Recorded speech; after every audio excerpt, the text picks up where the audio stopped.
बाबा जी कहते हैं औरत जितना मर्जी नींबू पानी रूह अफ़ज़ा पी ले, लेकिन उनके कलेजे में ठंडक मैके जाकर ही पड़ती है। तुम मुझे ऐसा प्यार नहीं करते जैसा शाहरुख खान फिल्मों में काजल से करता है।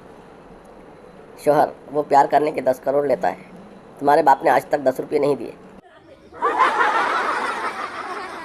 लड़का मैं तुम्हें हाथ लगाए बगैर मिल सकता हूँ, लड़की नामुमकिन। लड़का लगी शर्त पेप्सी की। लड़की लगी लड़के ने लड़की को ज़ोर से गले लगाया। लड़की तुमने मुझे हाथ लगाया। लड़का तो ला रहा हूँ ना पेप्सी। पठान नमाज़ पढ़ने गया और 2 बार वज़ू किया। किसी ने पूछा भाई 2 बार वज़ू क्यों किया?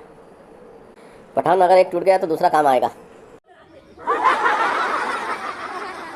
टीचर डेट और तारीख में क्या फ़र्क है? पप्पू मिस डेट में गर्लफ्रेंड को साथ लेकर जाते हैं और तारीख में वकील को। टीचर किसी ऐसी जगह का नाम बताओ जहाँ बहुत सारे लोग हों फिर भी तुम अकेला महसूस करो। पप्पू इम्तिहान हॉल।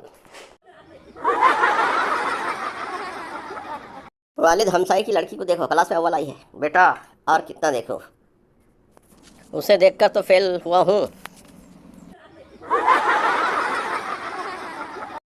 एक आदमी ने चाइनीज़ लड़की से शादी कर ली। 1 साल बाद लड़की मर गई और वो आदमी बहुत रो रहा था। पप्पू इसके पास आया और बोला बस यार चाइना का माल था, इतना ही चलता है, इतना ही चलता था। एक लेडी डॉक्टर ने नया क्लिनिक खोला। थोड़ी देर बाद एक आदमी आया। लेडी डॉक्टर खुद को मसरूफ़ दिखाने के लिए फ़ोन का रिसीवर उठाया और काफ़ी देर लगे रहने के बाद आदमी से बोली जी फरमाइए क्या हुआ है? टेलीफोन डिपार्टमेंट से आया हूँ, अगर बात ख़त्म हो गई हो तो कनेक्शन एक्टिव कर दूँ। डॉक्टर मरीज़ से अगर तुम मेरी दवाई से ठीक हो गए हो तो तुम मुझे क्या तोहफ़ा दोगे? मरीज़ जनाब मैं तो कब्रें खोदता हूँ, आपकी फ्री में खोद दूँगा।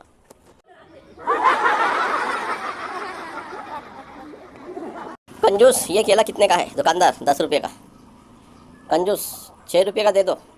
दुकानदार 6 रुपये का तो इसका छिलका है। कंजूस पकड़ो 4 रुपये छिलका रख और केला दे दो। टीचर मुर्गियों की टांगें छोटी क्यों होती हैं? पप्पू मिस अगर मुर्गियों की टांगें लंबी होती तो अंडे ऊपर से गिरकर टूट जाते। बीवी सुनते हो जी क्या वो गुप्ता जी की बेटी अकाउंट में 99 नंबर लेकर आई है? शोहर तो 1 नंबर कहाँ गया? बीवी वो अपना बेटा लाया है। बच्चे का क्लास में पहला दिन था। टीचर तुम्हारा नाम क्या है? बच्चा पप्पू। टीचर तुम्हारे अब्बू क्या करते हैं? पप्पू जो भी अम्मी कहती हैं वो करते हैं। 1990 में लड़कियां डरती थी कि सास कैसी मिलेगी। 2018 में सास डरती है कि बहू कैसी मिलेगी। आज एक पढ़ी लिखी लड़की का स्टेटस पढ़ा तो मेरा दिमाग सुन हो गया। उसने लिखा था ना मैं शादी करूंगी ना अपने बच्चे को करने दूंगी।